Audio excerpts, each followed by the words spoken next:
All right, welcome back to Hannity. We're live from Capitol Hill, where we continue our town hall with Senate Republicans. By the way, a rare event. I want to thank all of you for doing this. A lot of senators won't. I appreciate your time. A lot of issues facing the country.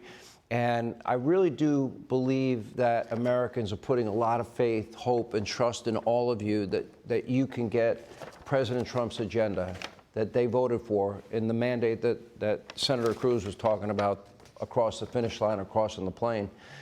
Senator Kennedy, you make my audience laugh more than anybody.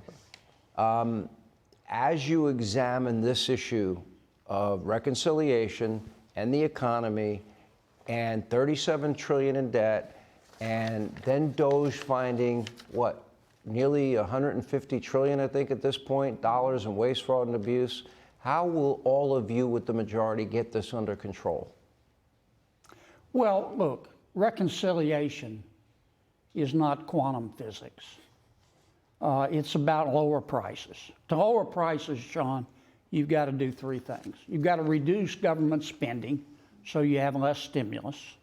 You've got to deregulate the economy so the price of goods and services go down.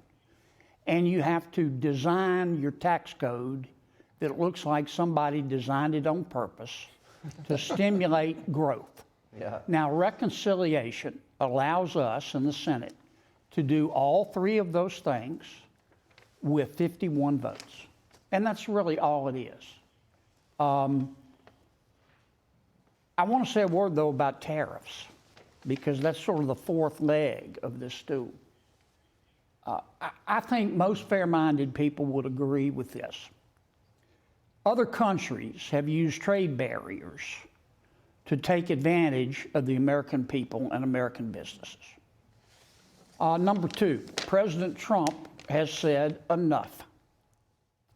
We would not be in this situation today had he not been a pit bull.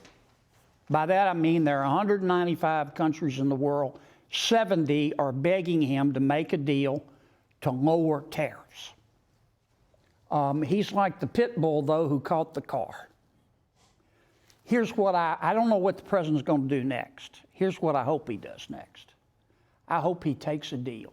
I hope he goes to, he and Scott Bessent go to every one of those countries and reduce those tariffs and trade barriers down to zero and let American businesses compete with those foreign businesses. Competition makes us better. Does everyone agree with that? Yes. Yeah. Yes. Absolutely. Now, 70 countries, and the EU is now seemingly moving in his direction. I can just tell you, talking to, 25 million people on 750 radio stations every day, when Americans hear that our friends and allies in Europe, I'll give a quick example, and I'll stay with you on this. Okay, Germany, they have a 10% tariff, we have a 2.5% tariff, but they also have a VAT tax, or value-added tax. That's a national sales tax. So that raises the sticker price of an American car to be sold in Germany by 30%. Yep. They sell 8 to 10 cars, German cars in America, to our one car sold in Germany.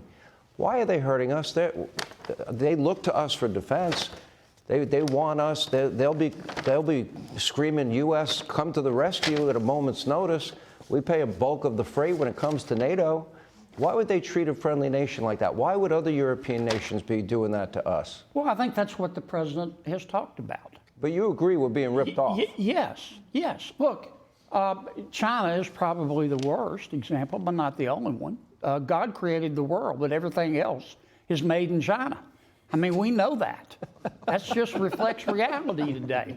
But they're not the only one. How about gumbo, John? Is gumbo made in China? But they're not the only one. But because President Trump has done what he's done, and I'm not saying it hasn't been tough with the market, it has been. But we would not be in this situation able to negotiate lower tariffs and trade barriers if President Trump hadn't done what he has done. I just want him to see him turn Scott Bessent loose. He and Scott take them one at a time, and let's lower these tariffs and let American businesses compete with the world and may the best product and the best price win, and we'll all be better off. I would like to keep it less complicated because sometimes there's a few other issues that have been conflated with it. But if it really comes down, Senator Mark Wayne Mullen, good to see you. Yes. If it comes down to a simple choice, most Americans agree that we're being ripped off. Most Americans don't like being ripped off, especially ripped off by our friends. But the president has said that if you want free and fair trade, we'll go along with that. If you want tariffs, okay, you tariff us, we'll put reciprocal tariffs on you.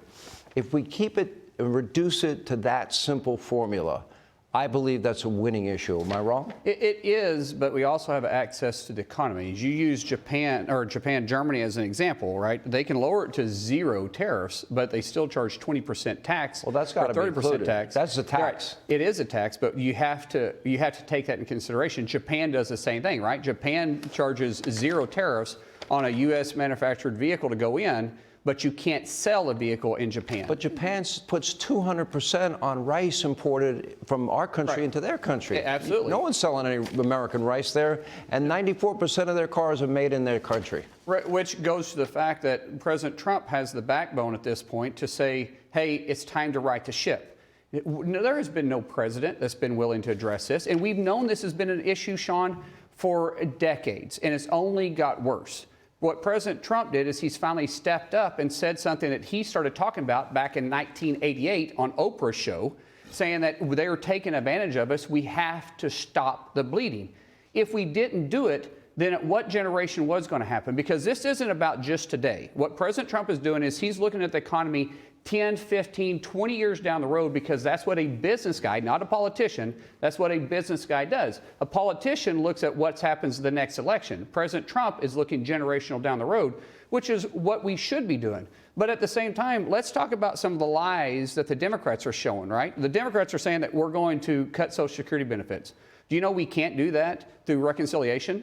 But they don't say that. They also say we're going to raise taxes on billionaires, or not raise taxes, but cut taxes on billionaires. This is a Fox News alert. You mean Democrats lie? Yeah, I get that. I mean, when they call all of you Nazis and fascists, Yes, and right. Hitler and Mussolini, and But the American people are starting to believe it because they say it so much.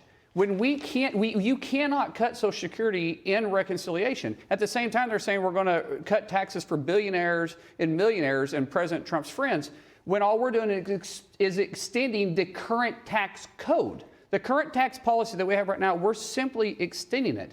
And so the Democrats, they can't run on any of their policies, but they're running on lies. actually, you can add to that. No tax on tips, no tax on Social Security, no tax on overtime.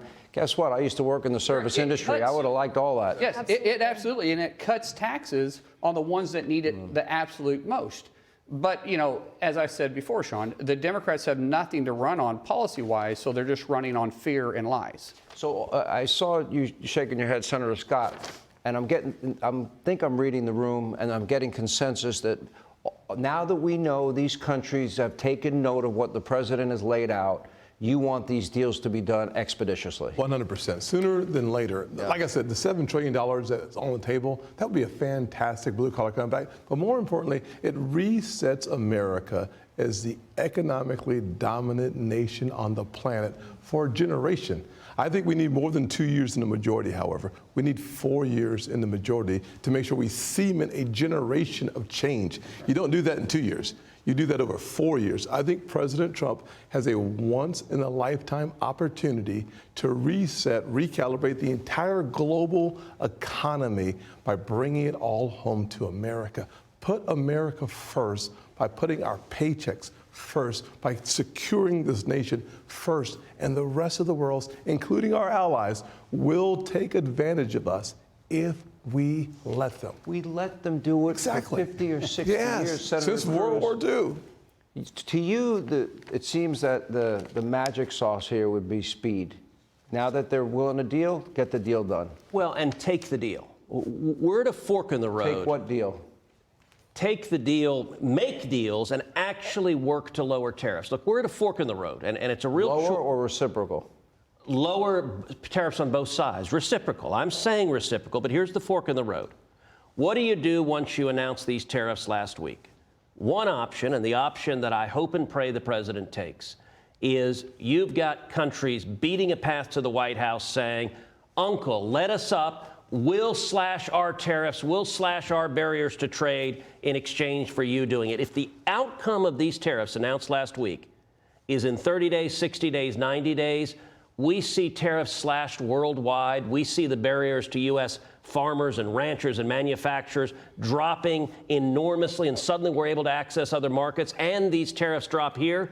That's a great outcome. President Trump has the opportunity for the most extraordinary economic win for the American people right now by making a deal, by saying, let's cut a deal. But on the other hand, and I do want to give a word of warning, there are voices in the administration that rather than take a deal are saying we want to have tariffs as a long-term permanent feature of the economy. I think that'd be a mistake. If a year from now, our trading partners have all jacked up tariffs on America and we have high tariffs on everyone, I think that'll hurt this country. And so what I'm urging the president is this opportunity to take the deal, lower tariffs all around. It's actually what President Trump proposed in Europe in his first term. You guys slash your tariffs, we'll slash ours, and we'll have free and fair trade for everyone. That would be historic. Senator Cotton, though, if we got them to the point where it was free and fair or reciprocal, at that point, wouldn't America be taking in billions? And one other thing that nobody seems to talk about, I like the idea that our semiconductors will now be made in this country for national security reasons. I like the idea that more auto manufacturing centers will be built in this country. I like that our pharmaceuticals, too many of our pharmaceuticals are made abroad. God forbid COVID 2.0 comes along. Mark Wayne Mullins, Senator, he carries this ball everywhere. I'm not sure what this is. Like a blanket or what? Yes, it's my pacifier. So for national security reasons, I like it. Yeah, well, first off, Sean, I think Americans would prevail because I trust American workers and businesses to compete and win against anyone in the world. But the point you're making, I think, is very important about the national security aspects of these tariffs, especially as it relates to China. You mentioned a couple of things there. Basic pharmaceuticals like acetaminophen or ibuprofen, antibiotics, and semiconductors. We're way too dependent on China for those. We're also too dependent on Taiwan, which makes 60% of the world's semiconductors, 90% of the world's advanced semiconductors. That company committed $100 billion just by the threat of tariffs. That's what we want. We want to get redundant, resilient capacity here in the United States. So whatever might happen in a conflict in the Western Pacific with Taiwan, we know that we have semiconductors which are vital to the modern electronic digital economy. I think one of the best things President Trump has done in the tariff announcement is what he's done with China. Yes. Not just starting with 20%, adding 34%, threatening them that if they retaliated, he would do more, which they've done. He's moved it now to another 50%.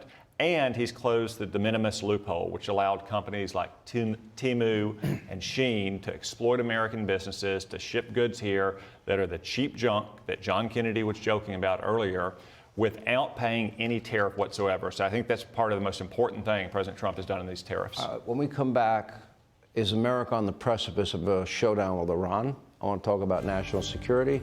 And I definitely want Senator Kennedy's take on the new leadership of the Democratic Party, Jasmine Crockett, AOC, and Bernie. So you can get that thought process beginning, Senator. We'll take a break. We'll come back. We're live from our nation's capital as Hannity continues. Hey, Sean Hannity here. Hey, click here to subscribe to Fox News YouTube page and catch our hottest interviews and most compelling analysis. You will not get it anywhere else.